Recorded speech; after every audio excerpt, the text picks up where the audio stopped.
বলেছেন। আমি মোটামুটি অনেক দিনের রাজনৈতিক কর্মী। 1990 সালের যে গণ অভ্যুত্থান, তখন আমরা রাজনীতিতে হাতে খড়ি বলা চলে।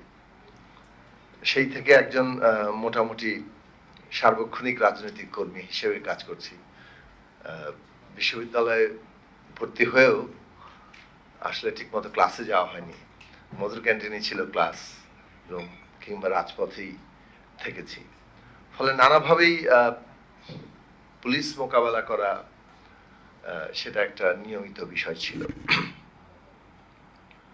সেটা আমি অবশ্য রাজনীতির একটা অংশ হিসেবে নিয়েছি। আমাদের মতো দেশের রাজনীতিতে এটা খুব বেশি মাইন্ড করার কিছু নেই।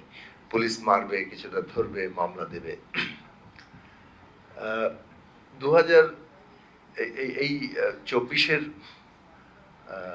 14 তারিখে যে ঘটনাটা ঘটলো, এর আগ পর্যন্ত টেলিভিশন টক শোতে আমরা বলছিলাম, আমরা দেখলাম যে 4 তারিখে সে বলা শুরু করলো যে কোটা সংস্কার আন্দোলনে বিরোধী দল উস্কানি দিচ্ছে। আমার মনে আছে যে 5 তারিখে একটা সমাবেশ আমাদের ছিল গণতন্ত্র মঞ্চের, সেখানে আমরা বলেছিলাম যে আমরা তো উস্কানি দিচ্ছি, মানে কি, এই আন্দোলন আমাদের আন্দোলন। বাংলাদেশের যে কোনো জনগণের যে কোনো অংশের যে কোনো ন্যায্য আন্দোলন আমাদের আন্দোলন। আমরা জনগণের পক্ষে লড়াই করি, তো উস্কানি দেওয়ার কি আছে?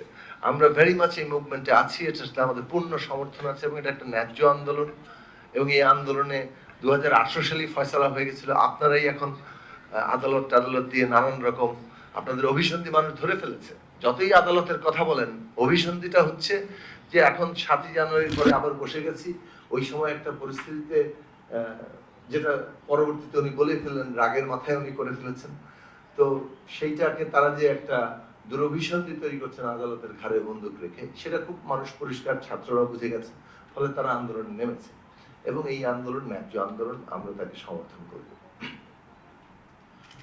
আমরা সমাধানটাই চেয়েছিলাম এবং ভেবেছিলাম যে সরকার হয়তো কোটা সংস্কারের একটা সমাধান করবে। কিন্তু 14 তারিখে এসে আমরা দেখলাম যে সমাধানের পথ স্বৈরাচারের আসলে থাকে না। তার দম্ভ, যেটা একটু আগে আন্দোলিব রহমান পার্থ বললেন, দম্ভ এবং অহংকার এমন জায়গায় সবকিছু তার প্রধানত থাকবে, এটাই তারা অভ্যস্ত হয়ে উঠছিলেন। এবং এই একটা জায়গায় যেহেতু 18 সালে তাদেরকে কিছুটা বোডাউন করতে হয়েছিল, ওইটা পুনরায় ফেরত আনার ব্যাপারটাই তাদের দাঁড়িয়েছে। আমরা দেখেছিলাম পার্লামেন্টে দাঁড়িয়ে কিভাবে বলা হয়েছে রাজাকারের বাচ্চারা। তো এই যে দম্ভটা, সেটা আবার খোদ প্রধানমন্ত্রী নিজেই বললেন, এবং নানান ভাবে বুদ্ধিজীবীরা এটা বলার চেষ্টা করেছেন, কিন্তু এটাকে ব্যাখ্যা করলেন না যে ওই কনটেক্সটে দাঁড়িয়ে যে কোনো একটা বক্তব্য তো কনটেক্সচুয়াল রিডিং আছে, তাই না? আপনি ওই কোন কনটেক্সটে দাঁড়িয়ে কি কথা বলছেন? যখন মুক্তিযোদ্ধাদের নাতিপুতির সাথে রাজাকারের নাতিপুতির তুলনা করেন, তার মানে মুক্তিযোদ্ধার নাতিপুতির বাইরে যারা আছে সবাই রাজাকারের নাতিপুতি হয়ে যায়। এইটুকু মানে পাঠ নেওয়ার মতো ক্ষমতা আমাদের মোশাহেদদের হারিয়ে গিয়েছিল, যার ফলে আমরা ওইরকম ন্যাক্কারজনক বিবৃতি দেখেছিলাম। ছাত্ররা গায়ে নিয়েছে, এবং পলিটিক্যাল রেটরিক আকারে আমরা অনেক সময় বলি, কিন্তু অনেকগুলো রেটরিক এই সংগ্রামে বাস্তবায়িত হচ্ছে যে একদিন স্বৈরাচারের পতন ঘটে, জনগণ যখন দাঁড়িয়ে যায় তখন কোনো শক্তি তার সামনে দাঁড়াতে পারে না। এগুলো সবগুলি বাস্তবে ঘটেছে। এবং আমাদের পলিটিক্যাল রেটরিকে এটা একটা গুরুত্বপূর্ণ জায়গা, যে মানুষ আসলে তার জীবনের চাইতে কিন্তু সম্মানটা অনেক বড়। যখন সামষ্টিক একটা জনগোষ্ঠী তার তার সম্মানে, তার ইজ্জতে আপনি আঘাত করেন, ওইটার যে প্রতিক্রিয়া হয়, ওইটার যে শক্তি হয়, তার সামনে কেউ দাঁড়ানোর আসলে ক্ষমতা থাকে না। এই কারণেই 71-এ আমাদের এত মানুষ অকাতরে জীবন দেওয়ার জন্য উদ্যোগী হতে পারেন। ঠিক এই কারণেই আমাদের এই সময় আমরা দেখলাম যে কিভাবে ছাত্ররা অকাতরে জীবন দিচ্ছে, একটা মরে বাকিগুলো যায় না। এই জায়গাটা স্বৈরাচাররা কখনোই বুঝতে পারে না, এবং যার ফলে তাদের গতিপথটা ইতিহাসে অনিবার্য হয়ে ওঠে, এবং সেই অনিবার্যতা বাংলাদেশে ঘটেছে।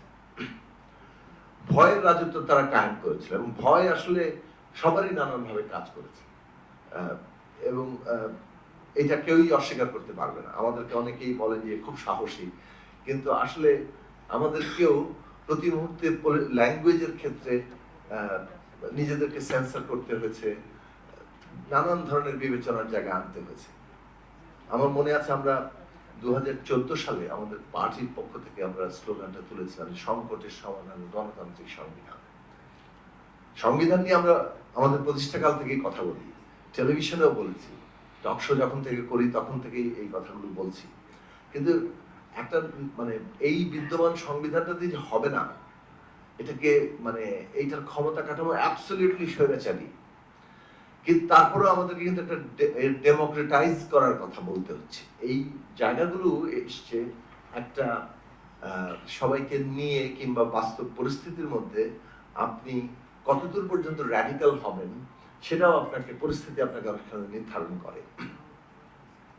তো আবু সাইদ যখন বুকে গুলি নিয়ে নিল, এই ঘটনাটা আমাদের রাজনীতিতে একটা যতবার ঘটেছে ততবারই একটা বড় বিস্ফোরণ ঘটেছে। 90 সালের আন্দোলনের পেছনে নূর হোসেনের প্রেরণা কাজ করেছে।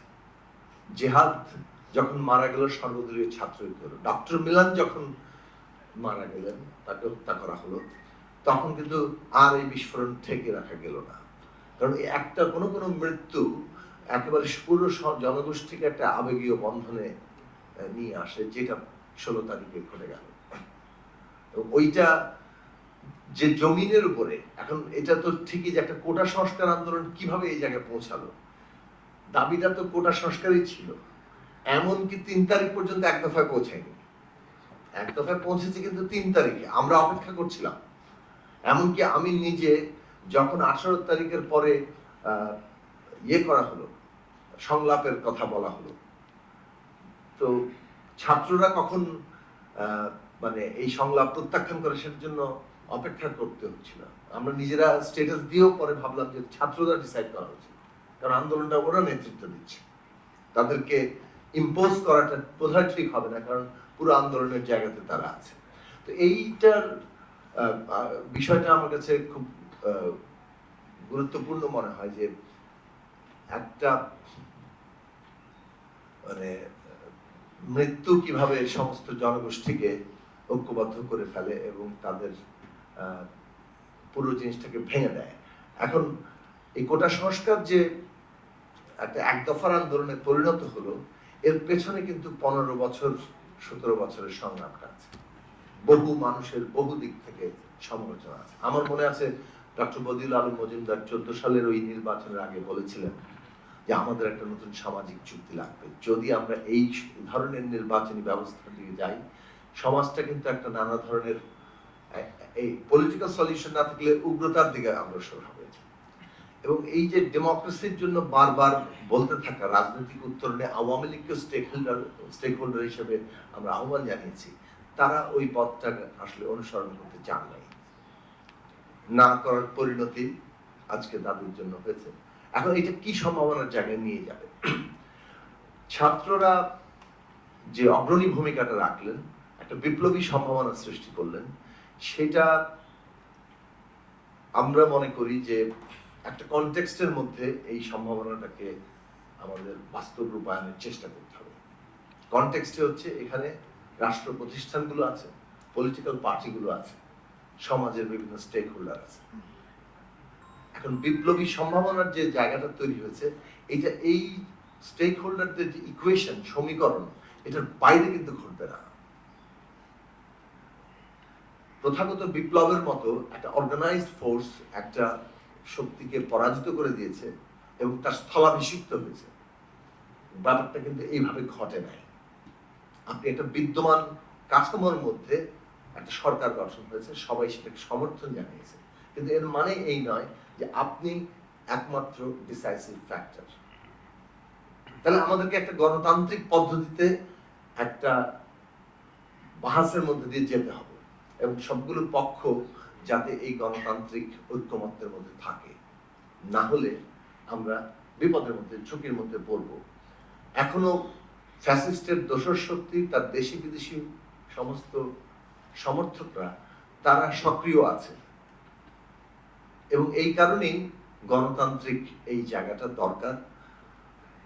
কিন্তু বিপ্লবী সম্ভাবনাটা যেন আমরা ভুলে না যাই। আমাদের দুঃসাহসী হওয়া উচিত, অসম্ভবকে কল্পনা করা উচিত, কিন্তু সেটা কনটেক্সট ভুলে না, এইটুকু শুধু বিবেচনা বোধ, এবং সেই ক্ষেত্রে দুটোর সমন্বয় করার চেষ্টাটাই আমাদের করা উচিত। স্বপ্ন বলেন, বাস্তবতা বলেন, সেই জায়গায় সেটা আছে। ব্যক্তিগতভাবে আমার একটা অভিজ্ঞতা আছে, যেটা আমি আসলে খুব বেশি বলতে মানে সংকোচ বোধ করি, কারণ এই ঘটনার মধ্যে যেটা আমি 14 তারিখের পরে 15 তারিখে দেখলাম, যখন ছাত্রলীগকে লেলিয়ে দেওয়া হলো, ওই দিন কিন্তু আরেকটা বড় ঘটনা ঘটেছিল। সেটা হচ্ছে যারা আহত হচ্ছে সবাই হাসপাতালে ঢুকছে, বিকেলের পর থেকে বলা হচ্ছে যে ঢাকা মেডিকেল কলেজে ঢুকে করে মারা হচ্ছে। এইটা তো মানে আগেও কয়েকবার ঘটেছে বিভিন্ন ছোট আকারে, কিন্তু যে ম্যাসিভ স্কেলে ঢাকা মেডিকেল কলেজে ঢুকে এমার্জেন্সি থেকে বিভিন্ন ওয়ার্ড থেকে রোগীদের মানে আহতদেরকে পিটিয়ে বের করে দেওয়া হচ্ছে, তাদের ধাওয়া দেওয়া হচ্ছে, মারা হচ্ছে, সেটা একটা ভয়ঙ্কর ব্যাপার। এবং সেটা আমার নিজের অভিজ্ঞতার মধ্যেও এসে দাঁড়ালো। 19 তারিখে আমরা যখন এই ঘটনাটা আমি বলতে ভুলে যাচ্ছিলাম, বাট আমি রেকর্ডের জন্য রাখি। 19 তারিখে আমরা একটা সমাবেশ করলাম, তখন অলরেডি লাশের কারবালা, এবং ওইখানে আমরা যেহেতু রাজনৈতিক দলগুলো আগে থেকেই সরকারের পদত্যাগ চেয়ে আসছি, আমরা তো পদত্যাগের কমে আর কোনো কিছু দাবি করতে পারি না। ফলে আমরা বললাম যে এই লাশের কারবালায় দাঁড়িয়ে সরকারের আর কোনো ক্ষমতা থাকার আর কোনো নেগোসিয়েশনের সুযোগ নেই, তাকে যেতে হবে, পদত্যাগ করতে হবে। এবং ওই বক্তব্য দিয়ে আমরা যখন প্রেস ক্লাবে দিয়ে যাচ্ছি, পুলিশ আমাদেরকে এমন ভাবে আক্রমণ করলো, যেটা আমাদের মতো মঞ্চের মিছিল সমাবেশে এটা একটু মানে